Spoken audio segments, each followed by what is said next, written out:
Hi June. Hi. So maybe you can start off by telling us a little bit about how you grew up, your upbringing. Okay. Actually, I was born in Kuala Kangsar in a small village. From what I know is, I have a lot of siblings, and I think during those years, when there's a lot of siblings, when they cannot make a living, they have to give some children away. So I was one of them. Oh. Out of the 9, I was the one, and another sister and another brother was given away. Yeah. Okay. So where do you grow up then in that case? When I was young, I was in Kedah during the primary school year. After that, my mom's actually, I was adopted so she brought me to Bidor, that is in Perak. So my secondary school year was in Bidor, and after Form 5, I just happened to come to KL looking for a job. And I was a temporary teacher for a while. After that, I was trained. Right. Okay. Then actually, why did you move to KL? Is it for job opportunities? Yeah, because in a small town, there's not much, work opportunities. So it's like after Form 5, it's either you work or you further study. But I was not in that condition, Okay. to pursue.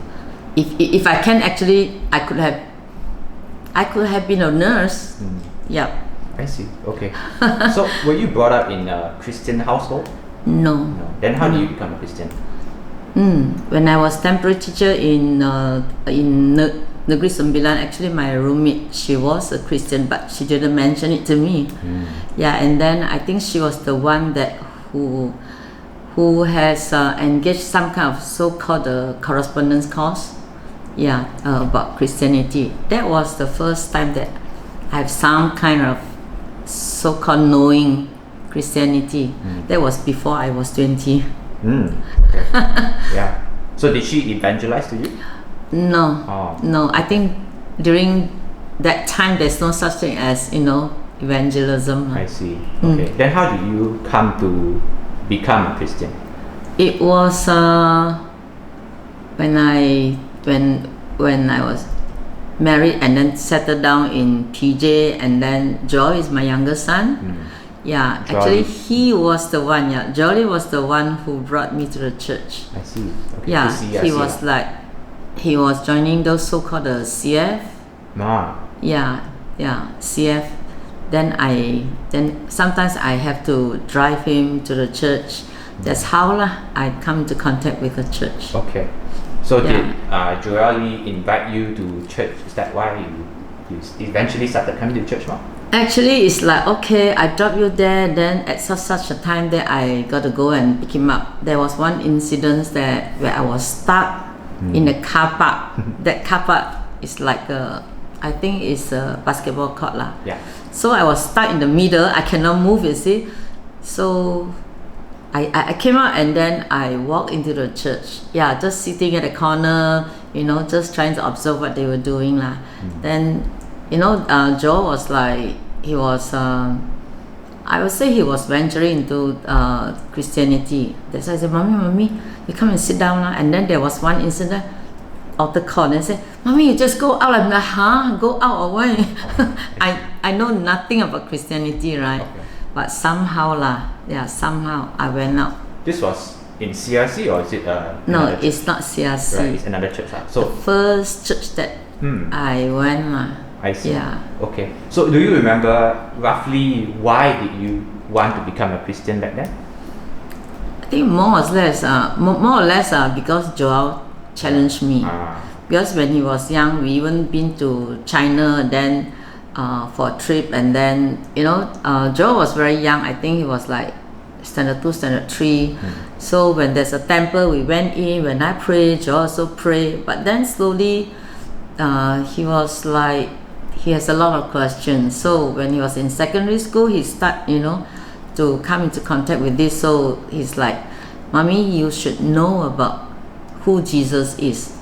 And then during that time, I I remember we were sitting on a swing, and then he said, "Mommy, you just ask me anything that you don't know about Jesus, you ask me. See, I can answer you." Because I told him, I said, "I can send you to church, but please, you can go to church, and then I can worship Kuan Yin." You know, yeah, it's like 河水不犯井水啦, huh? Okay, but then Joy is like, "No, you must, you can, you can reason with me, you can argue with me that, when there's a true God, why didn't you want to go, towards this true God instead, you go and praying to Kuan Yin, all this lah." Yeah, so I'm like, keep on asking, I'm like, I cannot give a very good answer. Then it was in his room, that one night in his room that he prayed for me, and then I think that was the time that it's like, oh, I cannot escape. Yeah, so I have to try to know who is this Jesus. Okay. Yeah. So even back then, you were starting to try to understand who Jesus is already, right? Not really. Not really. It's like, because before that I didn't go to church at all. Okay. Yeah. So it's quite weird for me to go to church when I know nothing about, Christianity, and I'm not, you may say that I'm not even ready for that. But then it's because the son went there, so I have to send him as a duty, as a mom. Yeah. So that's how I landed there one day. Okay. Yeah. So how do you eventually come to CERC regularly? CERC, that year was like Joel was about to go to Sydney already, because he secured so-called a scholarship. Yeah, so he need to go to Australia, but one day he drove me. I think he was the one who drove me, said, "Mommy, I want to show you a place. Yeah, they are going to start a church." Yeah, and then he mentioned Pastor Robin lah and Joy lah. During that time they were doing their renovation, so ended up that we didn't go to the house, but before he left, we really he took me there once, and then it's like, oh, this is a church. I'm like, I don't feel comfortable at all, because the previous church is really like a big church, very big church, but this one is a house. Yeah, but this, and then the other church is a lot of Chinese, right? This church is like very few people and very few Chinese actually. So I don't feel comfortable at all. Yeah. Okay.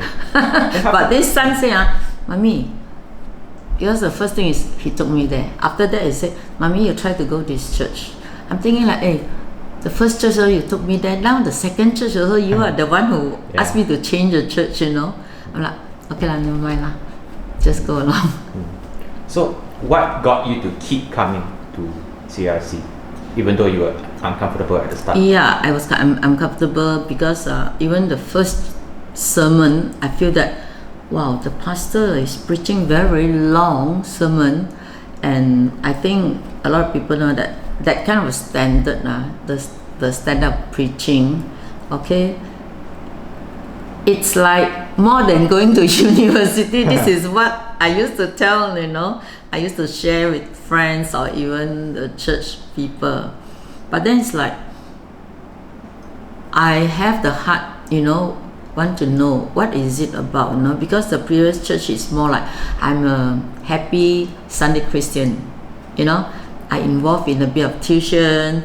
Then even our GG, not GG, it's called the cell group. It's more of sharing and fellowship, not much learning. So I think I was there a few years, and then I started to feel that it's so-called the emptiness, not. It seems like there's no progress, and then this so-called the Christianity is just another religion that is quite the same with other religion, Yeah. So when John took me to this new church, I go there with so-called a primary school student heart, where I said, okay, I think I have to learn something from there. Yeah, it's difficult, but then it's like every week lah. Every week I try to be there and then start learning. Okay. What are some of the struggles? Did you struggle a lot because you're primarily a Chinese speaker? Yes. So was it very hard to adapt to the English sermons, and also it's quite technical sometimes? Definitely. Yeah. Okay. Definitely, because I used to tell Joy, because I used to be one of the GG member of Mom's group. So when they say, okay, we need to do the structure, I'm like, oh no. Even now I still, I still struggle with structure. But then it's like, I struggle a lot. But then it's like, listen to the Sunday sermon, I might not be able to grasp a lot. So I used to, especially for the past 2 years, we have so-called the YouTube, all these recorded ones. So I used to listen to it repeatedly. And the day when Pastor Robin said that he was listening to the cassette of his so-called Philip Jensen, is it? Until the next morning he woke up, it's like, yeah, actually I do have that kind of experience. Listen and listen, and then halfway I fell asleep, or suddenly I woke up, and I heard something that, that is really like, I woke up at the right time, Yeah. Yeah lah. Okay. But I'm still learning lah. Yeah. Okay. Yep. Understand. So, so you are one of the oldest members in CRC at the moment. I think you swore in as a member almost 5-6 years ago, was it? I think it's the second year of CRC. I see. Wow, it's been 12 years around that. Yeah, very long already. Okay. So actually, what got you to want to commit as a member in CRC instead of just coming regularly? Why do you want to be a member of CRC? Actually, I used to compare the first church and second church. First church is very easy.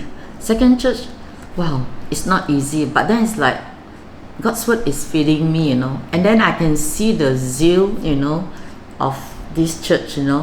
Our pastor really, it's not like simple lah, simply lah. No, he really put all his heart. I can see the effort they put in. I can see how they labor, all this. So I was, can I say, like convicted, or I'm very touched that they want to do, church the right way. Yeah. What I see is, our church have this so-called get it lah, with what lah, all this where we are serving food, fine dining food, So that's where we get involved, and I really feel the joy of serving, because I know I cannot. I'm very weak to talk to people because I'm the very introvert type of person. But to help in the kitchen, I think that's where I can really do my part. So I'm very happy to serve. Yeah. I think that's one of the thing that really I can see, and yeah, I want to be part of this so-called project. Yeah. Okay.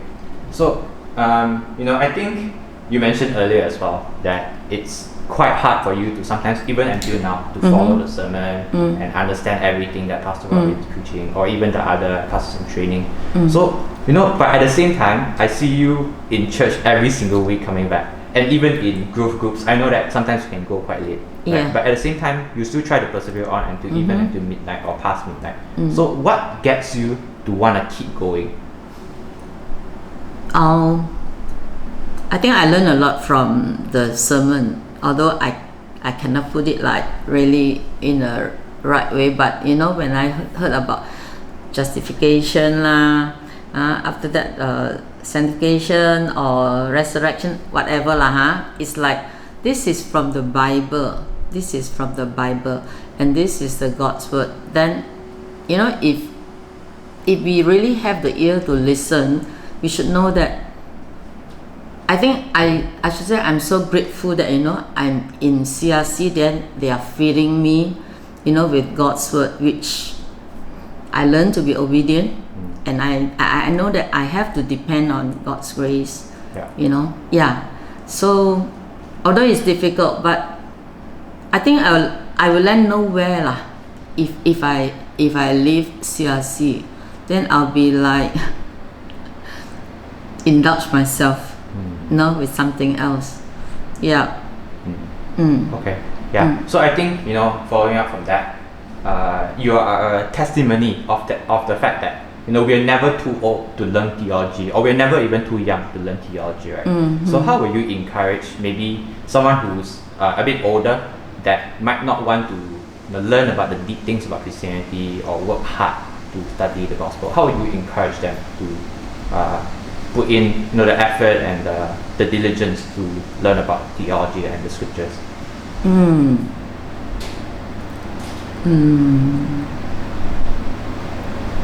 So far, I mean, if in the church we can see there are aunties, about my age or slightly younger than me. Yeah, those who has been regular, definitely they know. That's why they keep coming, or even if you say persevere. But actually, if I were to use the word persevere, I think it's not suitable. If you love God's word, you should know that you should be here, even when we have long sermon. When the truth is there, when the pastor or younger pastors, they can deliver God's word. That has been helping us to understand.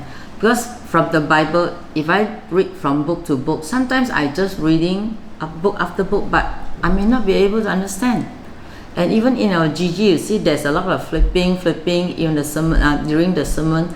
There's a lot of you have to refer this lah, you have to go back to another book. All this is something that I don't think I learned from previous church. Yeah. So those who have heard, that's why I encourage the young people.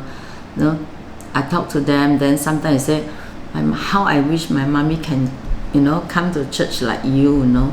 So sometimes I talk to the moms, or sometimes I say, maybe you can tell your mom there are ladies in the church, they are older than you, you just come, definitely you won't go home empty-handed. Last time when I was with this mom Gigi, I was under Joy. Yeah, she really teaches diligently, and she really put it simple, and he guided us, he lead us in such a way that you feel that actually it's not that difficult. But why is it difficult is, I think it's more of, for me, it's more of my own problem. When I don't spend time to read more, or don't have a quiet time to think, definitely the progress is very, very slow. Yeah. And I would say that I should not, saying that I'm already, I don't have a good memory as an excuse. That is very bad. Yeah.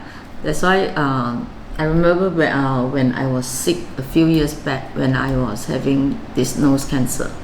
Yeah, during that so-called difficult time, a lot of people think that could be a very difficult time, but that was the time that I stayed put, and then I read Bible in the middle of the night. That quiet, that quiet nights can really make you have more time to think, and to understand the Bible better. Yeah. Okay. So maybe as a final question, because CRC has a lot of aunties, like you mentioned, quite a large range of age groups, but a lot of us are younger people. Yeah. So what word of encouragement or what advice will you give to the younger ones in CRC? Or maybe even younger Christians, not even just on CRC? Okay. I mean, I have been in CRC since day one. Yeah, I struggle a lot. But our young people, actually, they are very fortunate. They are very lucky that, they were called to come to CRC. So I really hope that these young people don't take it as like, got to stay so late lah, it's so difficult lah, I have a lot of things to do, or even young people, I'm not trying to blame them lah, but then it's like young people got a lot of activities, and a lot of people, I think lah, out of 100%, 90% of people would choose to be an easy Christian. Yeah, but if you want to be that kind of Christian, I think I think they don't know God. If you want to know God, you really have to stay put to learn. So it's difficult, but then you see in CRC, we have a lot of so-called the GG. They can always try to learn from each other. Yeah, and then at this young age, that's the so-called the best time to learn. Because you see, like my age, I wanted to do this and that, but then it's like, I cannot do because I'm not capable already. So having said that, I do hope that young people don't have to, I try to venture first. I try to wait for a little while first. When auntie like me are telling you that, I'm telling you that you don't have to waste many years to get to this point. You already have a very good church to nurture you. Go ahead. Don't be stagnant there, or after a while I said that no, this is too busy for me, or this is too hard for me. This one has taken a lot of my time, and I cannot enjoy the worldly enjoyment. All this one. They have to learn, and I think we really hope that as aunties there, we really hope that our so-called the young regular, they have the right attitude towards God's word. Sometimes we might be, not by the sermons, sometimes we might be rebuked that, but then always don't think ourselves so big that we feel insulted, we feel confronted. Might as well check our heart first. Am I doing the right thing? Am I doing all this? Is it pleasing to God or not? So if you really can humble yourself, then you know that you should be thankful and grateful to this church. Not every church teach you that kind of that. Okay. So I know just now I said it was a final question, but maybe as a final question. Okay. Just now you mentioned about your experiences dealing with nose cancer, right? I know a lot of people would think that's a very devastating thing, and I know a lot of Christians who has lost hope in light of something so devastating or something so hard to go through. But what was it actually that got you to keep on persevering in your hope and in your faith as a Christian as well? With our church teaching, and then during that year that I was diagnosed, and then before that, my eldest son was the first one who got this cancer. It's like, oh no, my son, so I really felt a heartache, but it's not like that's the end of the world, no. But the thing is, towards his treatment, towards the end of his treatment, I was diagnosed the same cancer, but surprisingly, I'm not like I'm not upset or down, because to me it's like, because I remember very well that I think it's Philip Jensen said that there was one our church camp. I say that it's normal to fall sick. If you don't fall sick, then it's abnormal. I remember this very, very well. So when I was sick, I take it very easy, and then why I can take it very easy is because God is with me. So if I cannot be cured, I'm going back to the Lord. So it's like, that is not the end. That is another journey. There's another journey that going back to the Lord, and so there's a hope there. So to live in this world is just like, this is temporary. Even now, I think I've shared with someone that if I have to die, it's okay, because I know where I'm heading to. So I really value CRC very much. Yeah, this is a church where, I'm being taught, correctly.